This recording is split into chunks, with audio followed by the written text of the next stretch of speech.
E que a Mãe Maria Santíssima hoje e sempre nos abençoe com a sua luz rosa de puro amor, abrindo nossos caminhos e fazendo com que vivenciamos sempre a proteção que é estar debaixo do seu manto sacrossanto. Ave Maria, cheia de graça, o Senhor está contigo. Bendito sois vós entre as mulheres, bendito é o fruto do vosso ventre, Jesus. Santa Maria, Mãe de Jesus, rogai por nós, buscadores de conhecimento, agora e na hora do nosso desenlace, que assim seja. Bem, boa noite a todos, sejam muito bem-vindos a mais uma reunião de estudo do Centro Espírita Os Humildes de Jesus, e hoje nós iremos ler um dos textos aqui aleatórios que caíram do Evangelho segundo o Espiritismo. E o nome do texto é A Desgraça Real. Primeiro de tudo, a gente tem que parar aqui para refletir sobre o nome do texto e tentar entender o que é que esse nome já quer nos ensinar. Bem, o nome do texto é A Desgraça Real, tanto que muitas pessoas entendem que essa palavra desgraça representa algo ruim. Mas originalmente a palavra desgraça na verdade não é algo ruim. E tá falando aqui do que seria a desgraça real. Bora lá. No grego antigo, graça vinha da palavra caris, e caris significava algo de muito bom que podia ter acontecido com a pessoa.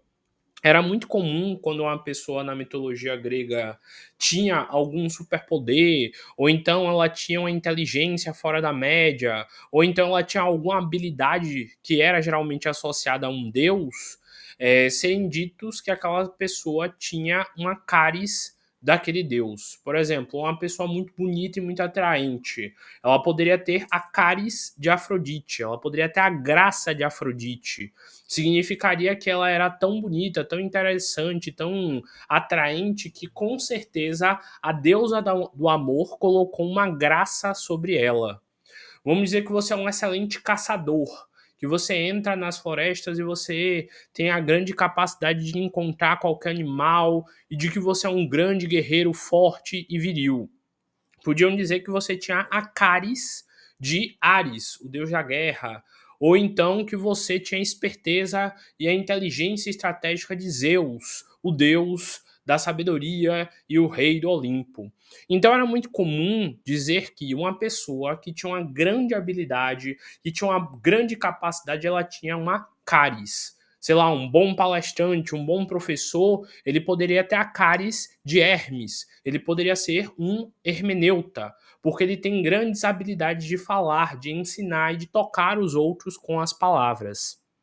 Entretanto, quando alguém tinha uma grande dificuldade em algum quesito, era dito que essa pessoa ela era alguém que não era abençoado, era alguém que não tinha graça. Logo, ela era uma pessoa sem a graça, era uma desgraça, porque des significa como algo como não ter. E graça, como eu já falei, é algo bom. Então, se você simplesmente sofreu um acidente, você foi um desgraçado, porque nenhum Deus teve a graça de interferir na situação para te proteger e te tirar dela. Então, originalmente, a palavra graça era associada a uma bênção que era colocada a ti.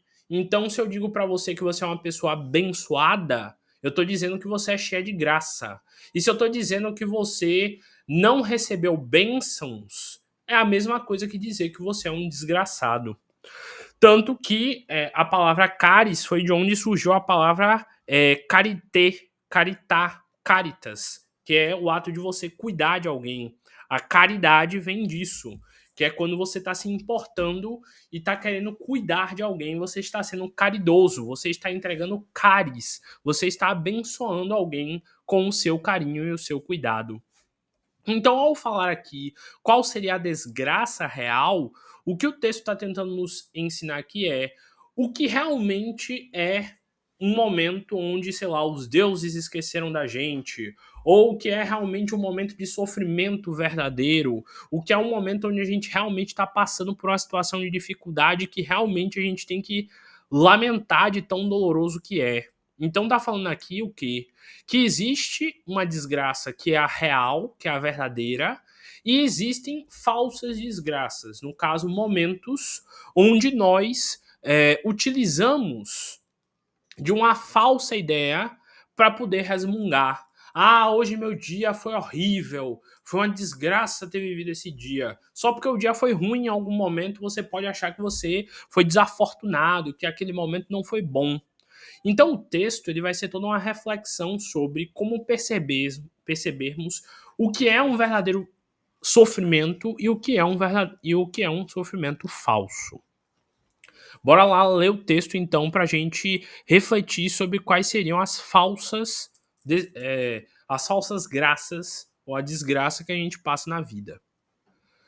Toda a gente fala da desgraça, toda a gente já sentiu e julgou conhecer-lhe o caráter múltiplo, de se achar um desgraçado, no caso, alguém esquecido por Deus, alguém desamparado, alguém que está sofrendo muito, alguém que acha que está tudo acontecendo de ruim contra essa pessoa.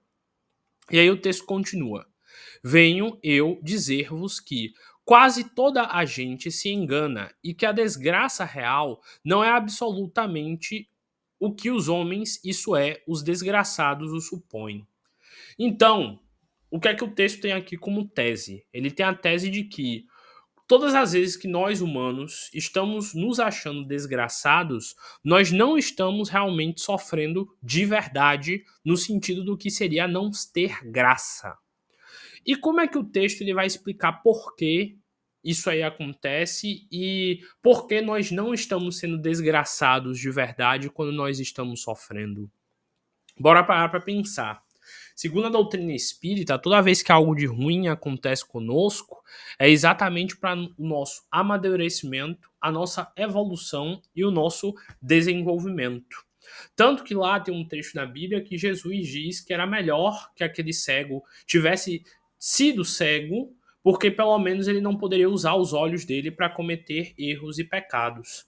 Então, na visão daquele cego, ele poderia se considerar um desgraçado por ele não ter o dom da visão. Mas, segundo o que Jesus falou, foi exatamente não ter a visão que impediu dele fazer vários maus que ele tinha feito na encarnação passada dele quando ele tinha visão.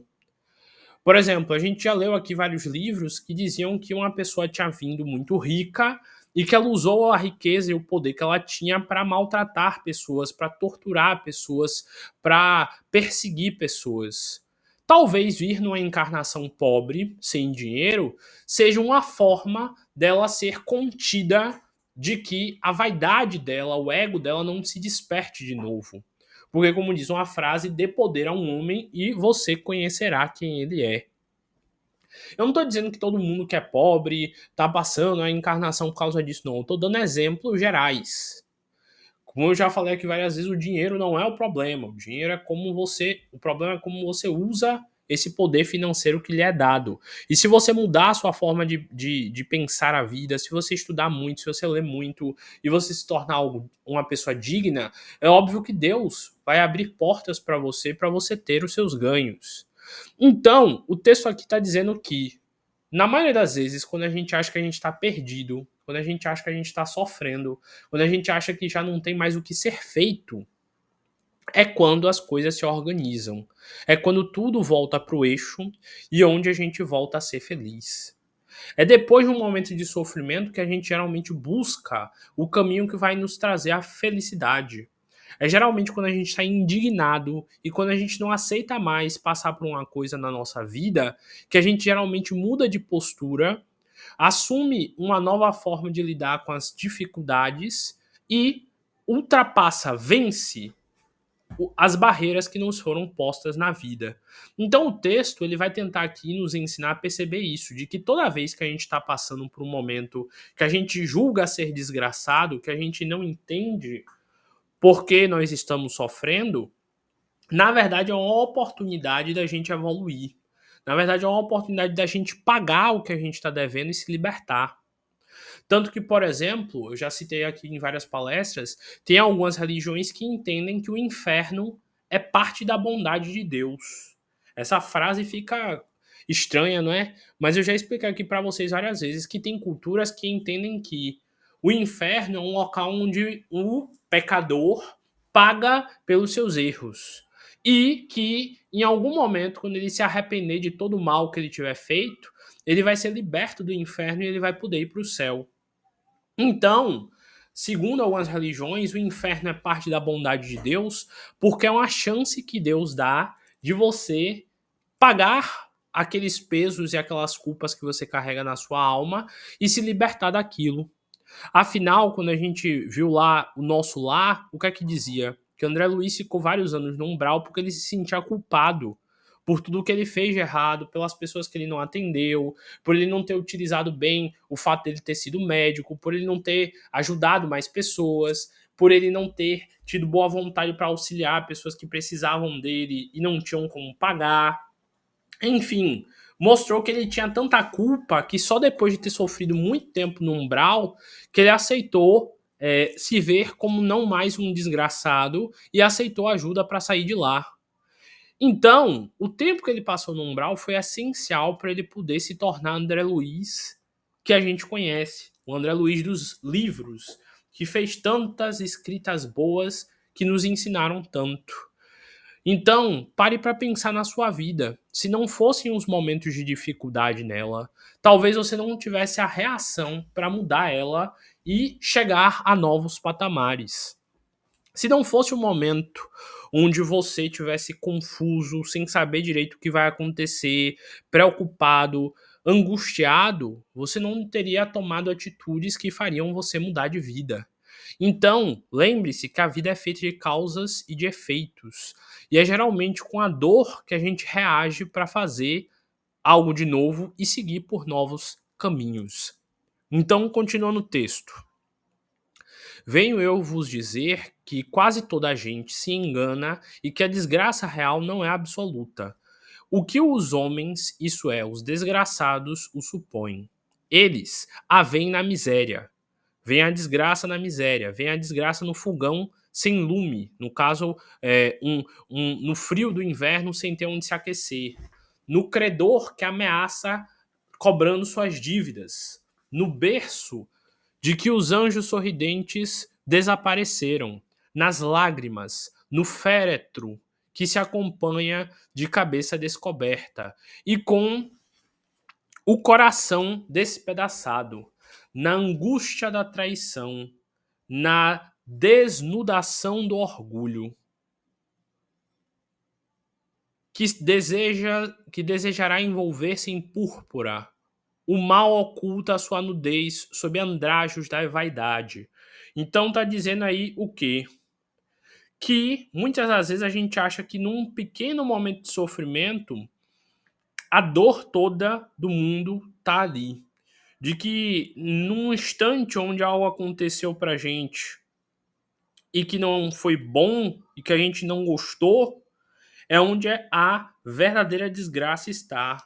A gente acha que nesses momentos confusos onde a vida parece ser sem a graça de Deus, é onde está a desgraça real. A gente às vezes pensa, poxa, por que eu passo dificuldade e meu vizinho tentando dinheiro? Porque tem gente que é tão rica no mundo, é tão abençoada por Deus e eu não sou. E aí o texto aqui ele começa a nos mostrar que a gente vê esses momentos de sofrimento ou de, entre aspas, desamparo, como sendo Deus esquecendo da gente, como sendo Deus não se importando conosco e esquecendo de, entre aspas, nos proteger. Mas é aí o que o texto vai nos mostrar a verdadeira beleza de que tem nisso, que é o que eu já expliquei para vocês, de que são nesses momentos de insatisfação que a gente aprende a reagir para mudar de vida. Para vocês entenderem melhor isso, eu vou citar aqui um filósofo que eu gosto muito, que é Friedrich Nietzsche. Nietzsche tem em um dos seus livros, se eu não me engano, A Genealogia da Moral, ou em outros, se eu não me engano, no Anticristo, ele cita também um pouco isso, dois conceitos que eu acho interessante falar aqui para vocês. O conceito de moral de senhor e o conceito de moral de escravos. Nietzsche dizia que existia na sociedade dois tipos de pessoa. A pessoa que vai agir como escravo e a pessoa que vai agir como senhor. E ele diz que é fácil de notar qual é a diferença entre esses dois. Ele disse o seguinte, que os senhores eram aquelas pessoas que tinham a mentalidade de ser donas da própria vida, uma mentalidade de resolver problemas, uma mentalidade de maturidade, uma mentalidade de vencer desafios e de transpor eles com esperteza e maturidade. Enquanto que os escravos eram aquelas pessoas que, quando viam dificuldade, elas culpavam Deus e o mundo, elas tentavam fazer de tudo, tentavam dizer mil e um motivos para continuar no erro, para continuar da forma que estavam, mas não assumiam de forma alguma a parcela de culpa delas no mundo. O escravo é aquele que bota a culpa na política, que bota a culpa no prefeito, que bota a culpa em todo mundo, mas não assume a postura dele de mudar por si só a própria história. E o senhor é aquele que consegue tirar, diríamos assim, leite de pedra, é aquele que consegue se virar, se resolver e sair do estado que ele está. E Nietzsche dizia o seguinte, que é de acordo com a forma com que a gente se trata que o mundo vai nos tratar.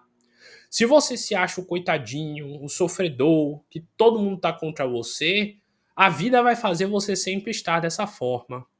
Mas se você coloca-se como senhor de si, independente, confiante, firme e apto a vencer as dificuldades, Deus vai lhe dar força para você vencer tudo. Afinal, ele disse: faça a tua parte que eu te ajudarei. Então, quando Nietzsche cita esse conceito de moral de senhor e de escravos, ele começa a tecer comentários sobre a diferença das pessoas em relação a como elas reagem às situações da vida. Tem pessoa que, se você jogar limão, ela vai passar o dia inteiro chorando e dizendo que caiu limão no olho dela e que tá ardendo. E tem pessoa que, se você jogar um limão, ela vai pegar e vai transformar em uma limonada. De novo, o senhor, para Nietzsche, é aquela pessoa que consegue se adaptar à situação, usar a própria inteligência, a própria esperteza para poder vencer ela e mudar de vida. É aquela pessoa que saiu do mesmo lugar difícil que todo mundo, mas conseguiu se transformar a ponto de ser dono no mundo de várias coisas. Enquanto o escravo, ele vai continuar lá reclamando, chorando e dizendo do quanto a vida dele é horrível e do quanto ele não teve a oportunidade. O Senhor, ele vai tirar a oportunidade de onde não existe, mas ele vai conquistar o lugar dele no mundo. Tanto que tem aquelas frases espiritualistas que sempre dizem que o que é seu por direito sempre te encontra. Do que é seu, do que é para ser seu na vida, você sempre vai conquistar de alguma forma, porque os caminhos vão se abrir, porque as coisas vão se transformar e uma hora ou outra o que é seu chegará até ti. Depois pesquisem no YouTube melhor esse conceito de moral de senhor e de escravos, porque vocês vão refletir bastante sobre como vocês lidam com a vida. É aquele exemplo que eu sempre dou para vocês. Vai ter uma pessoa que ela vai tropeçar na pedra e ela vai ficar o dia inteiro resmungando. Ah, como eu sou estabanada, não prestei atenção na pedra. E se eu tivesse caído no chão? Se eu tivesse torcido o pé? Ah, meu Deus, que sofrimento, que horrível é a minha vida. Ou a pessoa que vai tropeçar na pedra vai dar uma risadinha e vai pensar, meu Deus, quase estabaquei, imagina a vergonha. Dá uma risada e sai andando normalmente. Então, o escravo é aquele que vai se apegar ao sofrimento, vai se entregar àquele delírio e vai reclamar sem parar do quanto ele é um coitado que só sofre. E o Senhor é aquele que vai pegar qualquer oportunidade para mudar de vida e não vai aceitar de jeito nenhum ficar passando por aquilo sendo humilhado. Ele nunca vai aceitar ser o coitadinho, ele sempre vai querer ser o senhor na vida. Ele é aquela pessoa que sai do zero e constrói todo um mundo para si. É aquela pessoa que vence os desafios e continua lutando, não importa o quão difícil esteja. Então, o que o texto está dizendo aqui é o seguinte: que existe sim, de certa forma, uma miséria, uma desgraça, um sofrimento, mas que a gente pode vencer esses sofrimentos e que, na verdade, esses sofrimentos foram construídos exatamente para serem vencidos. Nós temos tanto conhecimento hoje em dia no mundo que não tem mais desculpa para ninguém dar. Se você tem dificuldade financeira, tem livros sobre finanças gratuitamente na internet. Você baixa um PDF, começa a ler, começa a aprender. Uma hora você vai resolver seu problema. Ah, seus problemas são amorosos? Comece a ler. Tem livro de tudo que é psicólogo aí para você resolver sua vida amorosa. Você só não resolve se você não quer. Hoje em dia tem terapeuta online, tem psicólogo, tem palestra de filosofia. Hoje em dia você só fica num problema se você quiser, porque o que dá para ser resolvido tem como você correr e ir atrás. E se vocês pararem para ler biografias de pessoas que se tornaram grandes, vocês vão ver que a maioria delas tiveram inúmeras dificuldades, que alguns reagiriam de uma forma a se entregar e outros reagiram e por isso se tornaram grandiosos. Então, olha o que o texto diz. A tudo isso e a muitas coisas mais se dá o nome de desgraça na linguagem humana. Sim, é desgraça para os que só veem o presente, aquele momento de sofrimento que está ali na frente. A verdadeira desgraça, porém, está nas consequências de um fato, mais do que no próprio fato.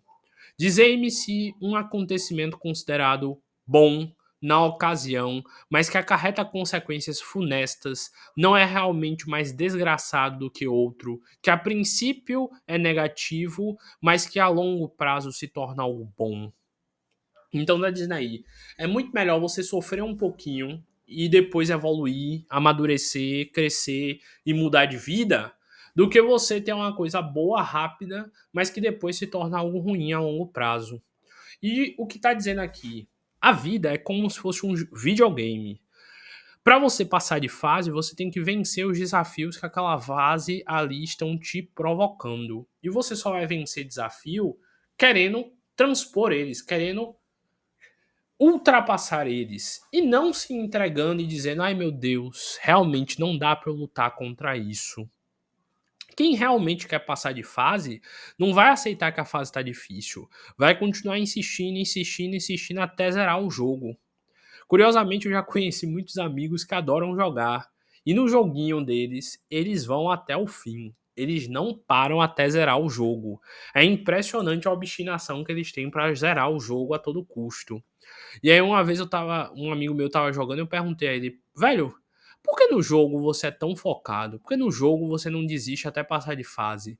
Aí ele fala, é porque o jogo ele foi feito para eu conseguir, depois de tentar passar de fase e evoluir. Então eu sei que eu vou chegar no final do jogo de qualquer jeito. Aí eu falei, sim, e por que você não pensa o mesmo pra sua vida?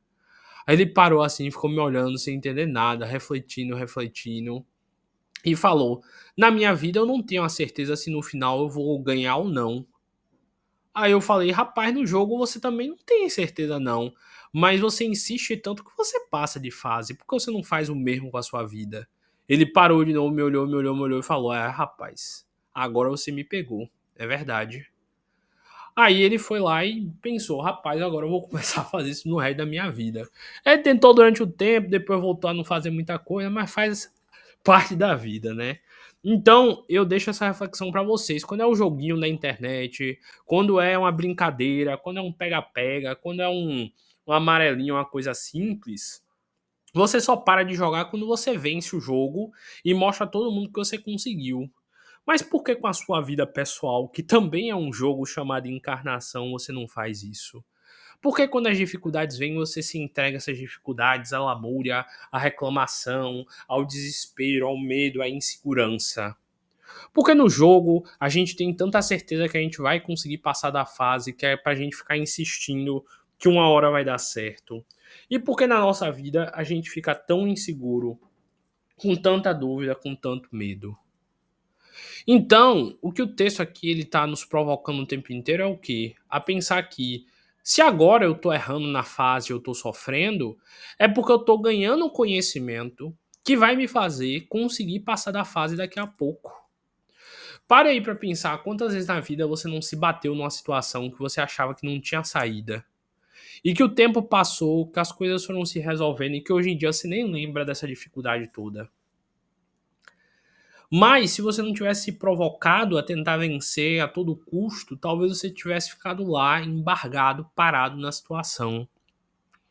Então, se você quiser ver todo o sofrimento da sua vida como uma desgraça, isso se tornará uma desgraça e você realmente sofrerá. Mas se você vê as dificuldades na sua vida como uma motivação, como um motivo para você tomar ação, aí sim você vai conseguir fazer com que as coisas se tornem diferentes.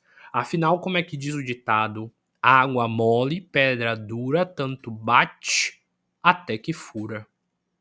Eu lembro de uma vez de uma história que eu vi de que numa dessas cidadezinhas do interior de algum país aí, é, tinha uma cidade que ela ficava distante da outra cidade, se eu não me engano, 3 a 4 horas de carro. Era uma distância absurda, assim. E que dava para cortar esse caminho e fazer há muito menos tempo, ou eram dias de carro, não sei, se cortasse pelo meio de uma montanha ou de um monte que tinha nessa cidade. Uma história assim. E um dia a esposa de um rapaz morreu porque ela precisava ter atendimento médico e não tinha carro para levar ela, e também, mesmo conseguindo depois arrumar o carro, demorou tanto para ela chegar até a cidade seguinte que ela morreu no caminho. E ele ficou revoltado com isso e ele disse: a partir de hoje ninguém mais vai morrer por esse motivo, nem que eu abra essa montanha sozinho no braço, nem que eu tenha de cavar sozinho, não importa quantos anos demore, eu vou abrir esse caminho. E tem essa história, pesquise na internet depois. Um cara sozinho, com pá, picareta, boa vontade, um carrinho de mão. Se eu não me engano, ele demorou uns 10 anos, um negócio assim, foi um tempo absurdo. Ele sozinho abriu um túnel até o outro lado do local, que encurtou a viagem da cidade dele para a cidade vizinha em muitas e muitas horas. Loucura, né? Um cara sozinho, com muita vontade, com muita raiva e um motivo para tomar ação, fez o que o governo do local não conseguiu em anos e anos e anos. Dá para pensar em vários exemplos desse daqui para várias outras coisas da vida, sabe? Se você quer ter uma muralha um dia, bota um bloquinho todo dia. Pode demorar 10, 15 anos, um dia você vai ter sua muralha. A questão é que a gente tem a mania de desistir rápido. A gente tem a mania de se entregar e duvidar de que um dia o resultado virá pra gente. E aí a gente aceita a desgraça. Ele poderia simplesmente aceitar: poxa, minha esposa morreu, poxa, vai continuar assim essa situação, e muitos outros morrerão por não ter acesso ao médico. Mas ele se revoltou e falou: vão achar que eu sou maluco, vão achar que é impossível, mas eu vou abrir esse túnel. Tanto que o pessoal da cidade dele começou a falar: fulano ficou maluco, a esposa dele morreu, agora ele passa o dia inteiro cavando um buraco. Todo mundo criticava ele, todo mundo tentaram até botar ele no hospício pra ele parar com aquilo, porque ele ficava o dia inteiro tirando pedra e todo mundo achava que era maluquice, que ele sozinho nunca ia conseguir abrir o túnel. E ele foi lá e fez. Na loucura mesmo, ele foi lá e fez. Mas e aí? Você conseguiria ficar focado 10 anos para abrir um túnel? Toda vez que abre algum concurso, eu vejo o pessoal falando: não, vou estudar para o concurso, vou estudar todo dia. Quando eu tiver meu emprego público, ninguém vai me parar e não sei o que, não sei o que. A pessoa não consegue sentar para ficar respondendo questão. Ela só precisa sentar, ler a questão, responder. Ler o livro e responder. Só isso, ponto. Ela passa no concurso se ela ficar insistindo. Ela faz, ela senta, ela lê, ela estuda, não vai, não lê, não estuda, não se dedica. Eu lembro de uma época que eu tava vendo pessoas que tentaram passar para concurso, teve um cara que estudou 9 anos. 9 anos. Ele tentou durante esses 9 anos todos os concursos que apareciam. Ele não passou em um. Mas ele insistiu tanto que ele começou a ser mestre nas matérias. Ele estudou tanto que ele começou a dar aula para os amigos dele sobre como passar em concurso. E ele começou a ganhar dinheiro disso. Porque os amigos dele viam que ele tinha tanto conhecimento que queriam que ele desse a aula para entender. E depois de 9 anos, ele foi lá e passou num concurso. Então, assim, se você quiser realmente, você faz acontecer. Se você realmente estiver motivado, você vai lá e acontece. E ele falou, ele tinha filho pequeno, tinha esposa, gente doente, todo mundo dependendo dele e ele lá estudando que nem um maluco. Então, se você quiser, você consegue romper o limite do que foi imposto a você. A questão é que a maioria das pessoas não tem esse brio, não tem essa insistência, não tem essa dedicação. Aí o que o texto continua.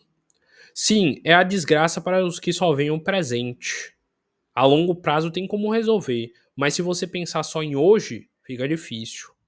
A verdadeira desgraça, porém, está nas consequências de um fato mais do que no próprio fato. Dizei-me se um acontecimento considerado, isso aqui eu já li, dizei-me se a tempestade que vos arranca as árvores, mas saneia o ar dissipado, dissipando os miasmas insalubres, que causariam a morte, não é antes uma felicidade que a infelicidade. Vocês já devem ter ouvido aquela parábola de Jesus, que ele estava no mar com um monte de pescadores no barco e do nada veio uma tempestade tão forte, mas tão forte, mas tão forte, que os pescadores começaram a gritar: a gente vai morrer, a gente vai morrer. Dizem que Jesus estava dentro do barco, na parte de baixo, deitado numa rede dormindo. E que um desses pescadores ficou irado: como assim? A gente tá quase morrendo, esse barco vai virar e Jesus tá lá dormindo tranquilão. Vou lá do lado dele. Aí dizem que esse pescador ficou sacudindo: Jesus, Jesus, acorda, mestre, nós iremos morrer. E aí Jesus foi e falou: ó, homens de pouca fé, se tivesses fé do tamanho de um grão de mostarda, diria: afasta-te, e a montanha sairia da tua frente. Se tivesse fé do tamanho de um grão de mostarda, diria: acalma-te, e o mar ficaria calmo. E dizem que ele foi lá, levantou, foi até a ponta do barco, realmente falou isso e realmente o mar ficou calmo. Se é que alguém aqui vai ter confiança de falar isso pro mar, pro ferryboat e acreditar, eu não sei. Mas Jesus fez isso. E conta que esses pescadores, quando levaram Jesus pro mar, estavam reclamando que não tinha mais peixe nenhum, que eles já tinham pescado tudo, que a aldeia estava sem peixe, que eles estavam passando fome. E é dito que foi exatamente devido a essa tempestade, exatamente devido ao fato do mar ficar agitado, que vários peixes que não iam para aquela região acabaram chegando lá. E as correntes marítimas alteraram. E quando Jesus falou: joguem as suas redes, as redes vieram cheias de alimento. Então é depois da tempestade que vem a calmaria. É depois da dificuldade que você fica ansioso, angustiado, em dúvida sobre o que vai acontecer, que uma benção tão grande vem para você que você entende por que você teve de passar por aquilo. Lembrem-se, tudo é causa e efeito, causa e efeito. Se algo não te provocar a mudança, provavelmente você não vai querer mudar. Se algo não te provocar a mudança, provavelmente você não vai querer reagir. Então, reaja antes que a vida tenha de lhe apertar para que você tome uma atitude. E aí o texto continua. Para julgarmos de qualquer coisa, precisa ver-lhes as consequências, assim para bem apreciarmos o que é em realidade é ditoso ou inditoso para o homem. Precisamos transportar-nos para além dessa vida, porque é de lá que as consequências se fazem sentir. Ora, tudo que se chama infelicidade, segundo as acanhadas vistas humanas, cessa para a vida corporal e encontra a sua compensação na vida futura. Então a gente não sabe agora porque a gente está sofrendo, mas a longo prazo e na vida futura a gente vai entender por quê. Rei continua. Vou revelar-vos a infelicidade sob uma nova forma de vista, sob a forma bela e florida que acolheis, e desejais com todas as veredas as vossas almas iludidas. Então, quando você estiver sofrendo, é curioso dizer isso, mas agradeça, porque é através desse sofrimento que Deus está curando alguma coisa na sua vida. A infelicidade e a alegria é o prazer, é o tumulto, a vã agitação e a satisfação louca da vaidade que fazem calar a consciência, que cumprimentam a ação do pensamento, que atordoam um homem com relação ao seu futuro. A infelicidade é o ópio do esquecimento que ardentemente procurais conseguir. Então está dizendo aí, é através da infelicidade que vem a cura para o nosso espírito, que vem a cura para cessar o sofrimento e para que novas e boas coisas aconteçam conosco. De novo, é depois da tempestade que vem a calmaria. E se não houvesse a tempestade para sacudir tudo, você não ia ver beleza na calmaria. Você só vê beleza no dia porque existe a noite. Você só vê beleza no entardecer porque aquele momento de transição está acontecendo. Sua vida só vai melhorar quando o ciclo terminar de sofrimento. E depois do ciclo de felicidade pode vir um de sofrimento de novo. Mas o importante é você tentar se encontrar no caminho do meio. Não deixar o desespero te tomar, não deixar a felicidade imensa te envaidecer. Bem, o tempo não me permite continuar, então eu vou parar por aqui, mas eu agradeço profundamente a vocês. Espero que vocês tenham aprendido com essa reflexão e que o sucesso seja a única possibilidade.